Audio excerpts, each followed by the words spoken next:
We interrupt regular programming. A breaking news alert this afternoon after an indictment was handed down for former Precinct 2 Constable Michelle Barrientes Vela. We begin with a developing story, a scandal in Precinct 2. Bexar County Precinct 2 Constable Michelle Barrientes Vela. Former Constable Michelle Barrientes Vela vacating her post. We are talking about Constable Michelle Barrientes Vela. The tumultuous tenure of Bexar County Constable Michelle Barrientes Vela. We begin with some breaking news. County commissioners plan to take the next steps in removing Constable Michelle Barrientes Vela. Precinct 2 Constable Michelle Barrientes Vela. Michelle Barrientes Vela. The Bexar County Precinct 2 Constable, in the center of controversies, addresses accusations against her. Where it says state of Texas versus who? Versus who? State of Texas versus who? Okay. These are the games that they play. You know, this is a big show. I'm going to call it a show because that's exactly what they're doing here. Because I won't stand with the good old boy system. I won't stand with the politics. So whatever they decide to do, I hope they know what they're getting into, because I do have other avenues that I'm taking. But I do have a question for Judge Nelson Wolf. My question to him is that why wasn't his son held accountable? Why wasn't this big show done when he was accused of DWI? Why was he allowed to walk out the door just like Deputy Moreno right out the door? I am not going to be part of the good old boy system. I refuse to join Judge Nelson Wolf's game. I refuse to join Joe Gonzalez, the district attorney's game. I refuse to join Javier Salazar, the sheriff's game. I will not join any of them. And so they're trying to stop me from speaking out to what's going on behind the scenes. I have opened up that door and been transparent with my community, something that other elected officials have never done. They do not want the community to know what goes on behind closed doors. The favoritism, the large contributions that go on from corporations. I've urged people to go look at the election site on campaign reports. You'll see a huge amount of money given over to these elected officials for the best interest of all these big businesses or, deals on the side.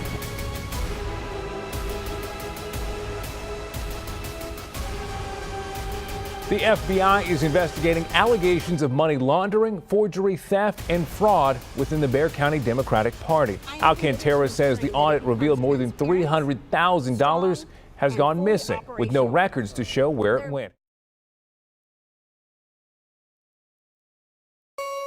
Politics can be such an angry bird at times. Not much different for any elected office anywhere in the United States. In most cases, the head of that office gets elected to the position and then must come in to face many employees who have been hired by a predecessor. Many times those employees who've been there for years and feel they have the run of the office start to feeling their jobs are in danger. That being the case at times, and with the encouragement of the newly elected officials' opponents and other outside influences, those employees set out early to sabotage their new boss. It's a story of betrayal at its best, told over and over again every time a newly elected official takes office. It would seem that when the new official takes office, it would be their decision as to who would serve under them. But no, that's not always the case. And this is even worse if the newly elected official is young, and even greater aggravated if she's a woman.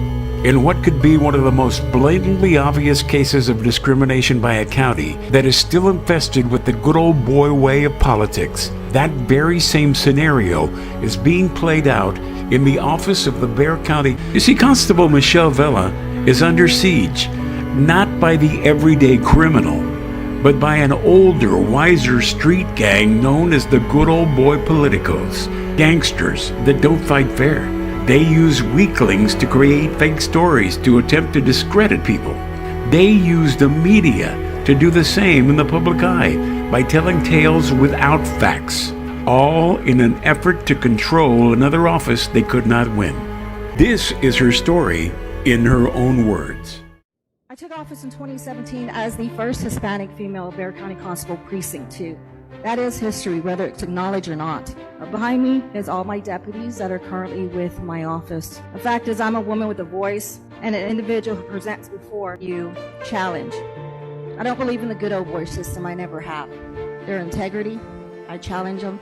I challenge their actions. I challenge their ability to make a decision pertaining to our constituents' choice, not their personal choices. There was a comment made by Nelson Wolf, and it talks about behavior. Let's talk about behavior. Should we look at behavior? I've done nothing wrong. There have been several allegations against me because I keep voicing my concerns and my opinions for my constituents, for my community. I keep voicing to do the right thing, and I'll continue to do the right thing. And if that means that officers want to step before you and make allegations, then I have a right in court also.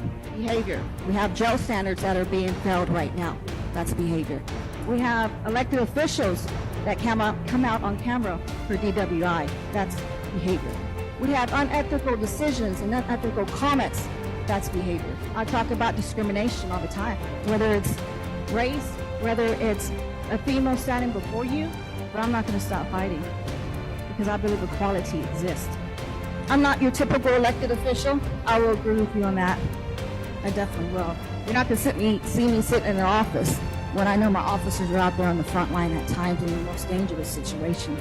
But I will tell you, when there's a line of danger, you're going to see me run right there with these individuals. That is what a strong leader does. A strong leader in law enforcement shows guidance for his deputies or her deputies. That's why I was chosen. That's why I was elected. I was elected for change. I was elected for hope. I was elected to show individuals before me that possibilities can happen.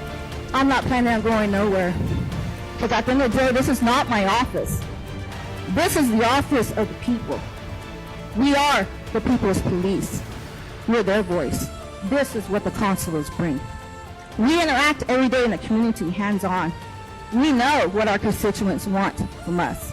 So what I'm asking you today, I'm asking you to set aside your personal feelings for me, and we get back on track as elected officials and do the job we were elected to do what our constituents need and want, not on our personal views.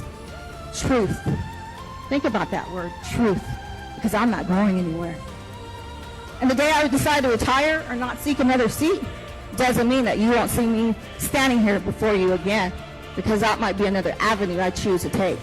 But I will tell you that if you ask the DA to seek to try to remove me, you should have facts, because there's going to be a lot of liabilities coming right after that.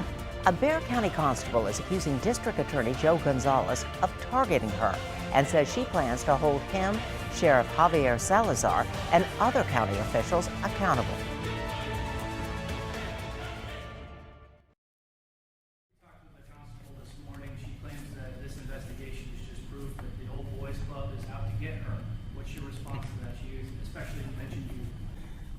If it's up to me, there wouldn't be one constable left in this county or anywhere else. So if it was up to me, there wouldn't be any constable.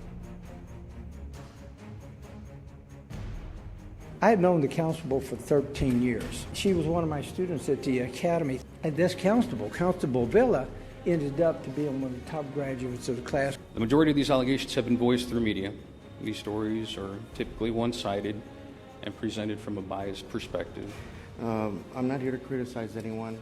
I believe the media does that good for all of us. It tends to maybe delete some of the stuff, maybe add stuff to it. So I know Constable Vela. When she graduated, I sought her out and I asked her, would you come and work for me? I was the chief of police at the time. Constable has never been afforded the opportunity for due process in a court and has been tried and found guilty on social media.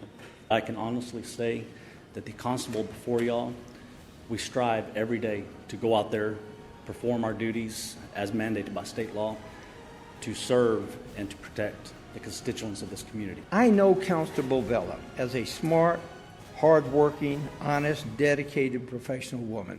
I would just like to urge you to please take the time and review the actual facts surrounding these allegations.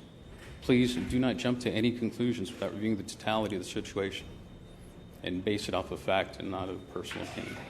So I would think that the person you see in front of you has that honest and integrity within her. The park system, the Leon Valley, we can't act like we don't know about that. Someone entrusted you to be there. Same thing with the constable. So people wonder why nobody believes the media anymore. And that applies here in San Antonio, too.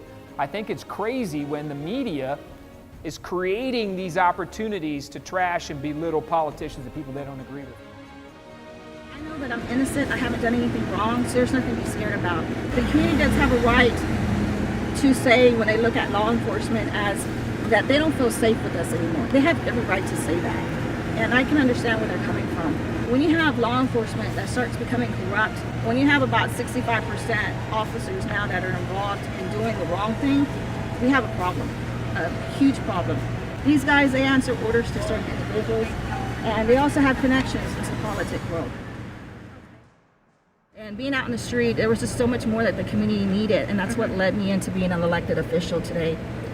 So here I am as elected official trying to fight for the rights of the community, and that's exactly what I'm going to do. But in the process, I've also found myself fighting for my rights too. Okay.